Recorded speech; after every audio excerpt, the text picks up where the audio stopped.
Okay guys, rain, sleet, or snow, I am back with another crypto video. This first story here is a story actually about the rock band Muse. And the story reads, Muse to release next album on Polygon based NFT platform Serenade. British rock band Muse's upcoming album will be released as a limited edition NFT on the Polygon powered platform Serenade. Will of the People, the ninth studio album of the iconic rock band Muse, will be released on August 26th as an NFT and is set to be the first ever release that will enter the charts in the UK and Australia. Formed in 2014, Muse won NME Award for British Band in 2007, 2010, and 2011. MTV Europe Music Award for Best World Stage Performance in 2019, and Grammy Award for Best Rock Album in 2011 and 2016, among other accolades. I think they early in this article, I think they had a typo right here. They put 2014 when I'm pretty sure they meant 2004, but whatever. Back in 2020, Muse also worked with Dapper Labs' CryptoKitties project to create digital collectibles.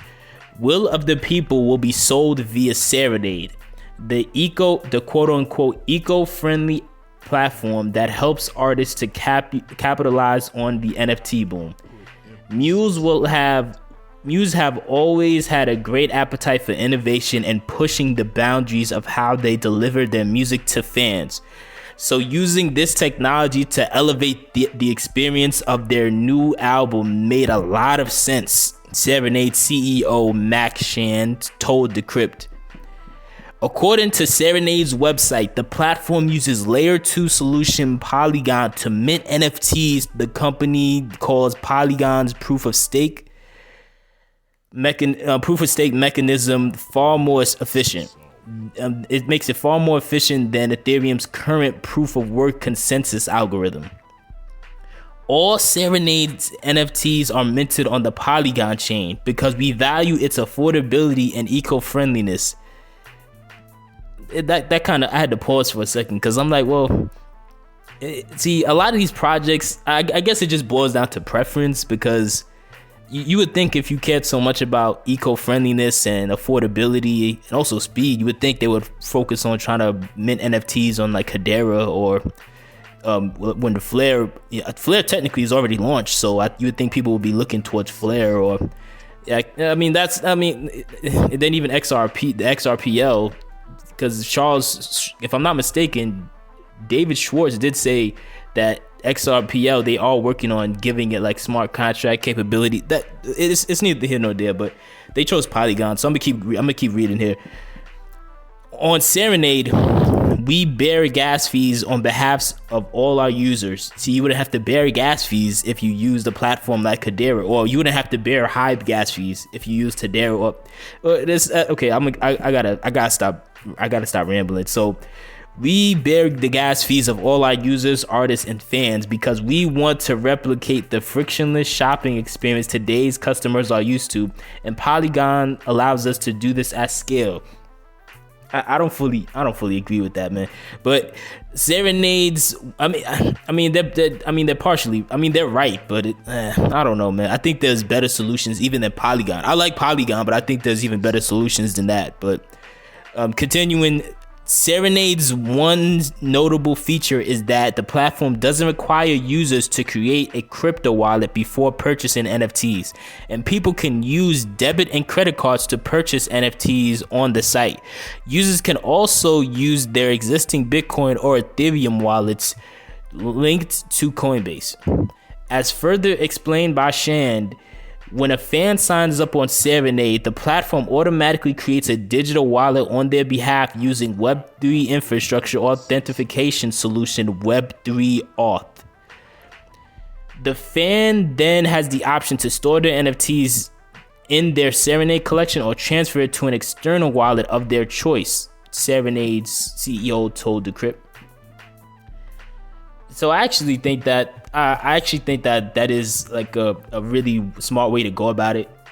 I'm gonna stop the reading right there because that was most of the article. But I think that's a smart way to go about it. I've never used Serenade before. I'm not that familiar with it. But obviously, any platform that at least gives you the option to take your digital assets off of the platform, that's always gonna be a bonus. Like any of these platforms that are pretty much just walled gardens where you're not allowed to withdraw anything, I would never trust it. But I had to do this story. I had to do this story first because I was excited just to see something music related in crypto, because there's a lot of things related to music in crypto that's developing, but not a lot that's really going on to talk about often. So it's still cool to see. Next story here reads, CEO traded Celsius funds on bad information prior to collapse. Celsius CEO Alex Mashinsky reportedly overruled executives with decades of experience, taking the firm's trading choices into his own hands. Alex Mashinsky, the CEO of the now bankrupt crypto lending platform Celsius, had taken personal control of the firm's trading strategy before its collapse, according to a Financial Times report citing multiple people familiar with the matter. Mashinsky reportedly gathered his investment team in January to inform them that he would be personally assuming control of the company's trading strategy. The meeting took place prior to a meeting with the Federal Reserve, during which the central bank revealed plans to raise interest rates, a move that, as Mashinsky was convinced, would have a negative impact on crypto markets.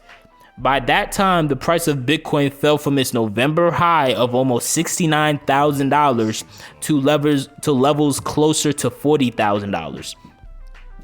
Huge chunks of Bitcoin moved by Mashinsky. The report claims that in the few days before the Fed's meeting, Mashinsky overruled executives with decades of experience in financial markets as part of his trading overhaul. He had a high conviction of how bad the market could move south. He wanted us to start cutting risk however Celsius could. One of the people familiar with the events told Financial Times, adding that not everyone agreed with the CEO. One person, the CEO, reportedly clashed with over what trades Celsius should make, and Mashinsky's personal involvement in these decisions was the company's then chief investment officer, Frank Van Etten. Van Etten, spelled at Celsius, was quite short. The former Nuveen and UBS executive joined the company in September 2021, only to leave in February this year. He was, quote, he was ordering the traders to massively trade the book off of bad information.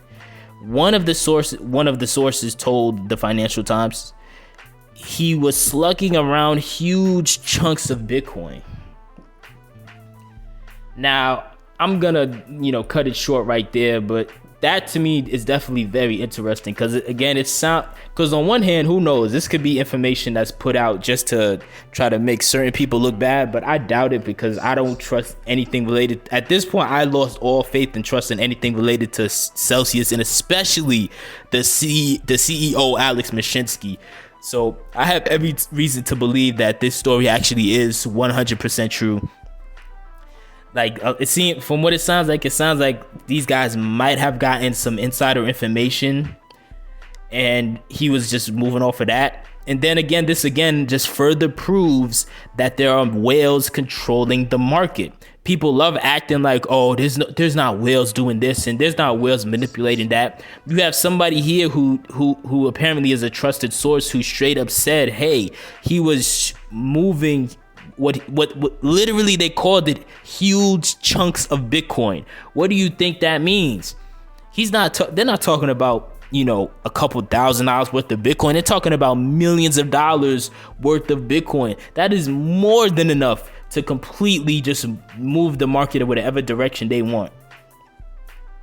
So I mean, again, I'm gonna keep my eye on anything related to low key, like, I guess what you can call the downfall of Celsius, or what might be the downfall of Celsius, because again, it's yet to be seen what happens. Because as much as I don't trust them, they could bounce back, especially if Ripple buys them. Well, again, we'll see. Next story here reads crypto lender Hodonot files for breathing space creditor protection. Singapore-based crypto lender Hodonot has filed for judicial management, giving it more time to recover from its financial woes. More than a week ago, troubled crypto lender Hodonot froze its assets on the platform. Now, the Singapore-based firm has applied for judicial management.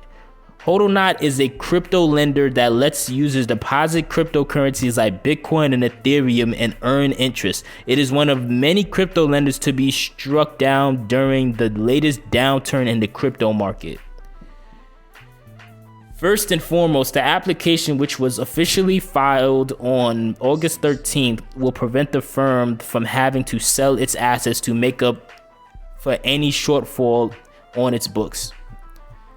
We are aiming to avoid a forced liquidation of our assets as it is suboptimal. It's a suboptimal solution that will require us to sell our users cryptocurrencies such as Bitcoin, Ethereum, wrapped Bitcoin at these current depressed asset prices.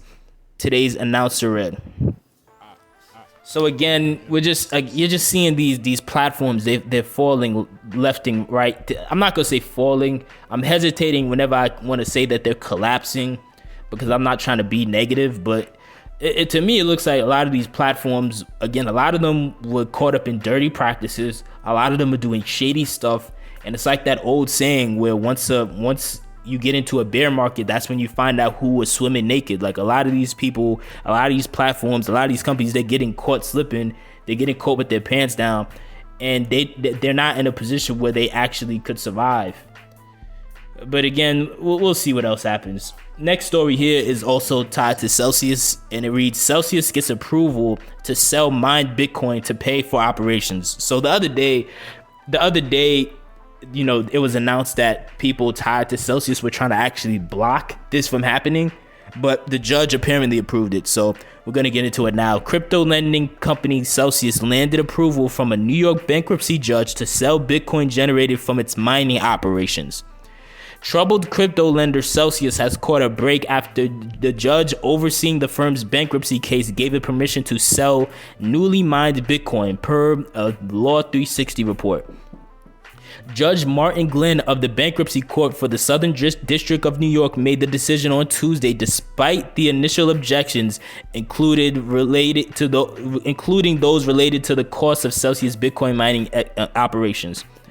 Celsius Mining, a subsidiary of Celsius Network, joined its parent company in filing for Chapter 11 bankruptcy protection proceedings last month. Before that, Celsius sold the Bitcoin it mined to fund the company's operation, with the court's approval now effectively greenlighting that to continue.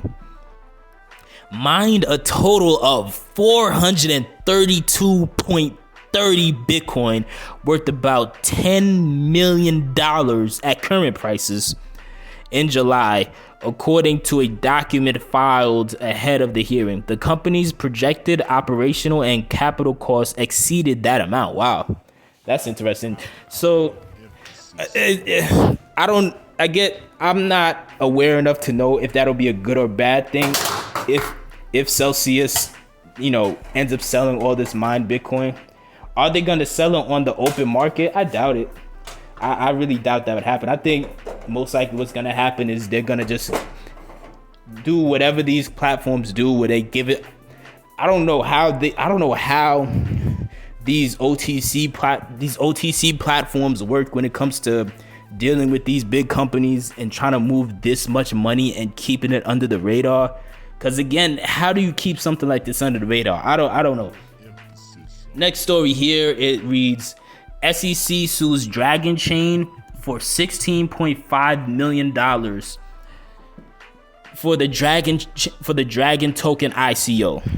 The agency alleges Dragonchain's founder raised millions in unregistered crypto asset securities offerings in 2017.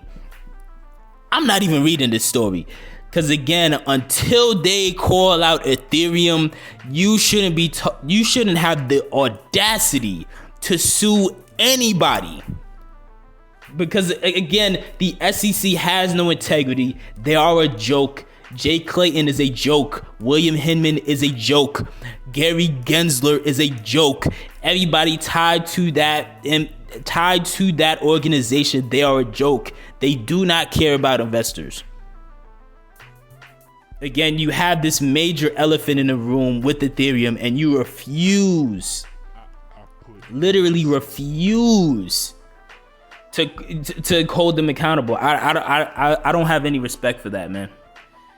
Next post I want to get into here is a post from Zero Hedge, and it reads: Coinbase to pause Ethereum and ERC-20 deposits withdrawals during the merge. Coinbase shares drop 7% to session low. Now, that might not be that big of a deal, but to me, I think it's very interesting because it's all about timing. And again, I had an issue about a month or two ago trying to deposit and then withdraw my Stellar.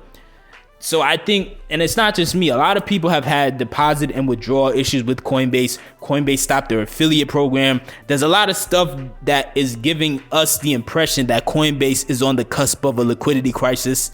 I think this adds to that. I think them using the ETH-20 merge the ETH 2.0 merge, I think that's just a convenient excuse. But I mean, it is what it is. Shout out to Brad Kimes. He said oh damn, the part really gets me about this is Ethereum Joseph and Vitalik Buterin admit ETH was a prototype, not ETH2. Now ETH2. ETH 2.0 around the corner. Is that going to be a somewhat scalable prototype for ETH3? And somebody named Tipsy Tiger responded by saying it will be marginally quicker. This is very important here. Tipsy Tiger said it will be marginally quicker, roughly 10%. There will still be high gas fees and a marginal improvement to scalability. In other words, it may be released, but a boatload of work still needs to be done. Plus, all that capital locked up 6 to 12 months in the most volatile industry. So I agree with the points they're making. Like, I'm not really that interested in the ETH merge. It's still going to be interesting to see what could come from it, obviously. And again, if it's the catalyst for any positive price action, that's always a good thing. But I don't think this is going to be as game changing as some people might think it is. But that's just my personal opinion. So again, let me know what your thoughts are on all these. I'll try to get through as many of these stories in a short amount of time as I possibly could. And it still came out to like 17 minutes or something. So let me know what your thoughts are in the comment section below.